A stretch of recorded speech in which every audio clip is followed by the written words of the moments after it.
पुरंदर तालुक्यातील नीरा येथे सण उत्सवाच्या पार्श्वभूमीवर गणेश मंडळ, ग्रामस्थ आणि पोलिसांची संयुक्त बैठक पार पडली।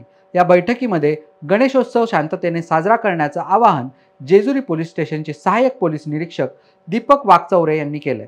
उत्सवाचा आनंद घ्या, पण तो कायद्याच्या चौकटीत राहून साजरा करा। डीजेचा आवाज कमी ठेवा, लेझर लाईट वापरू नका, असं आवाहन यावेळेस करण्यात आलं। मी सहाय्यक पोलीस निरीक्षक दीपक वाकचौरे, जेजुरी पोलीस स्टेशन। आज आपण नीरा येथे येणाऱ्या आगामी 2024 गणेशोत्सवानिमित्त सर्व मंडळाचे पदाधिकारी, पत्रकार मंडळी, डॉल्बी मालक सर्वांची आपण मीटिंग घेतली आहे। सर्व आपण मंडळाने आज आवाहन केलं आहे की गणपती उत्सव 2024 हा शांततेत आपला साजरा करायचा आहे। पोलीस तुमच्या सगळ्या उत्सवामध्ये सहभागी आहोत। फक्त आपल्याला शासनाने घालून दिलेले निर्बंध व आमचे पोलीस खात्याचे निर्बंध जे आपल्या कटाक्षाने पालन करायचे आहे। मंडळाने ठरवल्याप्रमाणे नीरा येथे कुठे डॉल्बी वाजणार नाही। सगळ्यांकडे झांज पथक या गोष्टींचा किंवा जे सांस्कृतिक वृद्ध आहे याचा उपयोग केला जाणार आहे। तर सगळ्यांनी गणपती उत्सव शांततेत साजरा करावा, कोणत्याही कायद्याचं उल्लंघन होणार नाही याची सगळ्यांनी दक्षता घ्यावी।